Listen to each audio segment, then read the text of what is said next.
Right. Nature. I'm not gonna be able to even guarantee I you a mean, child but of if the you were same to gender. ask me, yeah, it would be 1 and 1, just to be fair. Well, you might not be able to do that. You might try to get 1 and 1. You might get 2 boys and 2 girls in the trying. True.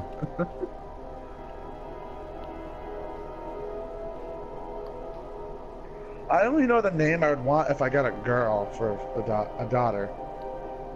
I don't know. You got all kind of names: Jaylene, Yasmin, Jasmine.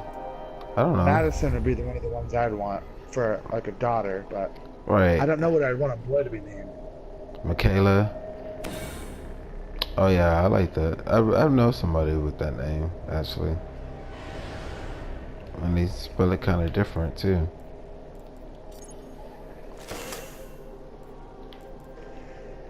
But yeah, I would definitely want something exotic.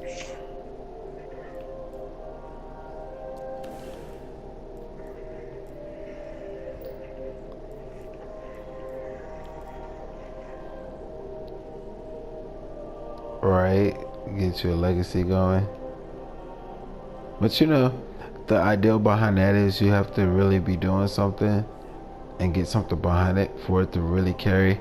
Because some people get that and then they go with the junior to senior and so on and so forth. But there's nothing lingering on within the family other than that name carrying. But if you look back at the 1800s and before that, people who carry other people's names, it was like rich families or predominant families that had some type of business or something. Oh, okay. Wait a minute. I am freaking confused. Why does that look like a cell phone? I realized that in your what is it, Islam? I'm not too into religion. Like if I had a religion I would worship, it'd probably be Jesus Christ, Christ. Oh, well, But yeah. I'm there's a not lot big of on. people named Muhammad, like a lot. True. Yeah. I mean, if you were to ask me personally, I'm not big per se on religion. I'm just big on God because, to be honest with you, religion separates people from being unified with each other. Once people start getting into debates about religion, I've studied every religion you could possibly name besides devil worshippers. I don't deal with that. But, I think that every god is actually one god, well, yeah, personally. Just it interpreted differently. it depends.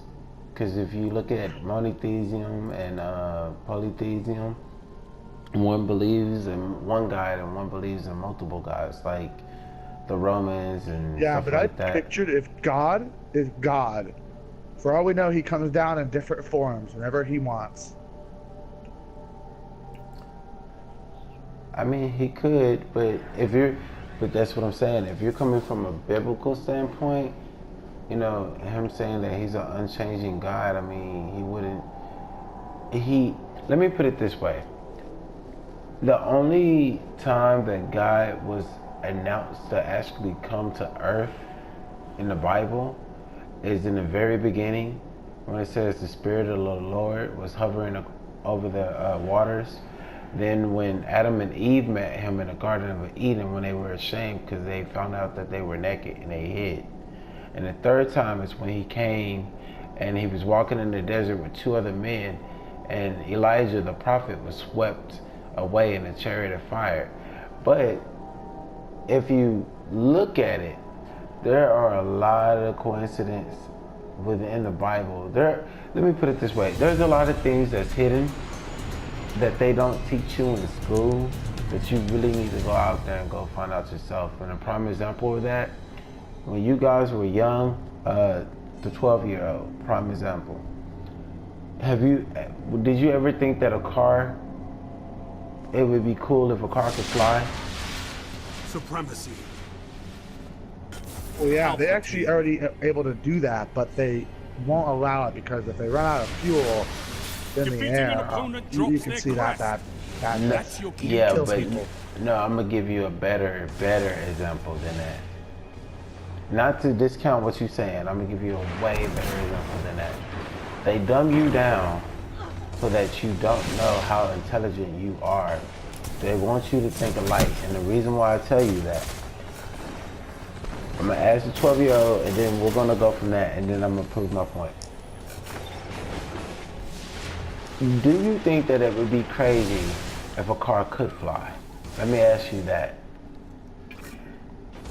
Not really. No, but wait, but no, wait, because if you say something different, you'll change his perception. You have to understand on how they teach a child to believe and think, and then I'm gonna show him something different. So you think that it's weird for a car to be able to fly, right? All right, check this out. Do you find it weird that an airplane and a helicopter flies when it weighs way more than a car?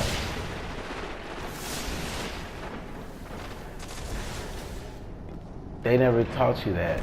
They taught you to think that it's weird that a car could fly. But yet we got rockets that go out of space. We got helicopters and airplanes that weigh 10 times more than a freaking car. But that's not weird. But if a car could fly, that's fucking weird. Why is that? Why is something so much smaller than something so much bigger? If it could fly, that would be weird. They teach you the opposite. Like they teach you that a bird could fly, but an ostrich can't.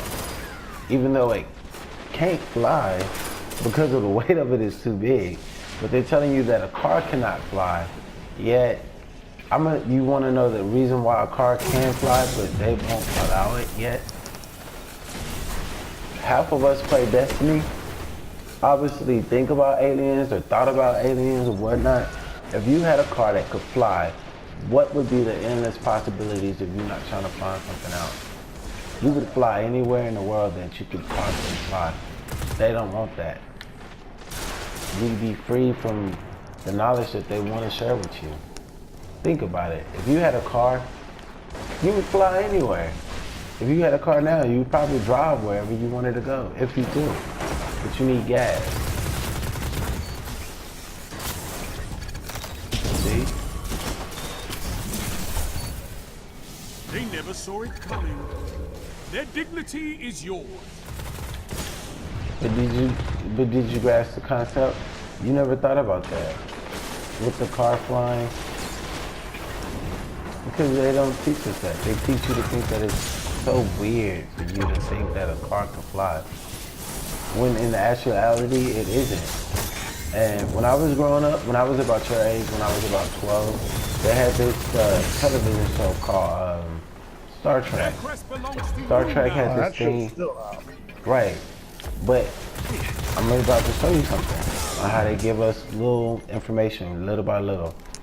When I watched Star Trek, when they would talk about, try to beam me up, and, whenever they would have a conflict with another race or something like that, you would see like this big monitor and this big screen. They would talk to each other through that screen. Now they have a smaller device called an iPhone, and they have something called FaceTime. But that shit's been out for centuries. They just never put it in the phone because they didn't think we were ready for it. Yet in television, they showed us that.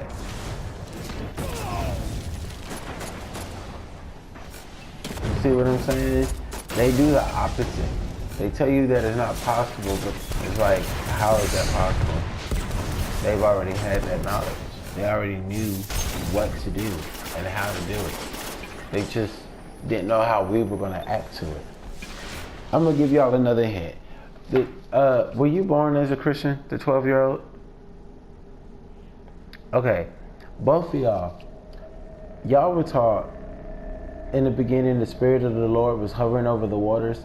The key word to that, the first word that it shows that God was doing, the first action word was flying. His Spirit was hovering. Hover means to fly.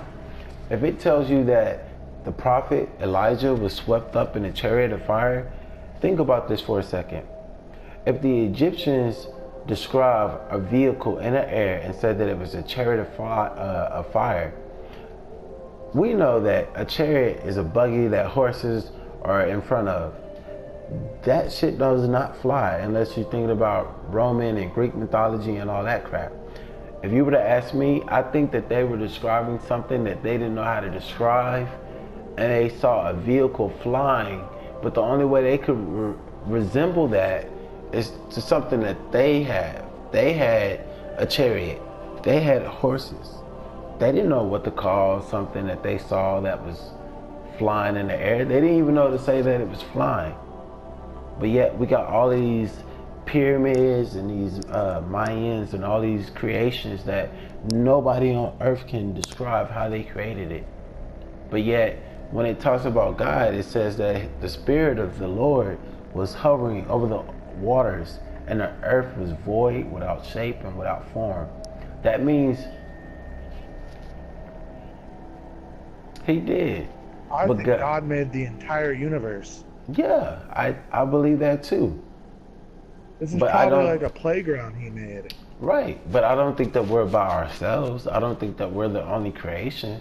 There's billions of stars out there. One species, he was probably experimenting, so there's probably more. Oh, of course. Think about this. We have humans, imagine how animals. fine-tuned he had to make everything so life could exist. He made one thing too little, gravity would have collapsed us in. Right. Or if he made it too big, planets would have never formed because the Big Bang would have collapsed before it actually got big enough for the universe to actually become the universe. But look, I could prove that there's other life. Check this out. On Mars, y'all should go YouTube this. They have pyramids. Oh, I know about that shit. That are exactly aligned to the ones in Egypt. If that's not something, the Sphinx, the female lioness that's in Egypt, she's a telescope. In a lot of top 15s. Oh yeah, look, she's a telescope, and she's looking at a whole nother universe, light years ahead of us that they say we cannot get to. If you want to know something, I think I know what happened on Mars, though. I already know, and I can tell you, it's in the Bible. No, I mean the scientific way of what happened on Mars. Yeah, go ahead. It was all nuked. Yeah, I can tell you exactly what happened. It was another Earth. In the Bible, where it talks about a first heaven and a first Earth, and then being redone again, they say that, this planet actually was first did away with water, and then with it'll be done with fire the second time. But if you think about it, that planet was frozen over. They found water there. And I'm gonna give y'all the key advice to anything. If you study the Bible and you think about everything that God did, I'm not taking nothing away from God, but just think about what I'm about to tell you. If you read the Bible in the very beginning, where it talks about what God created, and never mentioned that he created water, but he used water to create life and to destroy life. Anything that has the substance of H2O in it has the absolute law to create life. If your refrigerator goes spoil or it goes bad, and you let it sit 4 days, you know what happens? It creates life. Bacteria, mildew, maggots, that's life. What created that life? Exactly. If you put water and dirt in a jar and let it sit there airtight for days, you got the very chemicals you need to create life. You have water, oxygen, and dirt. Think about that for a minute. You got 3 elements that create life.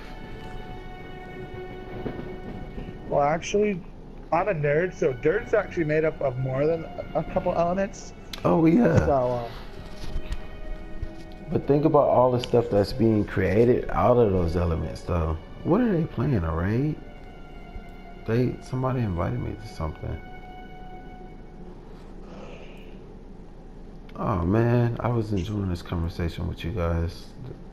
They got me going to. Wow, you can just stay here. Right? But they're not leaving yet. They're waiting for me. And I'm like, okay. Just stay here, man. Screw them. Hold on.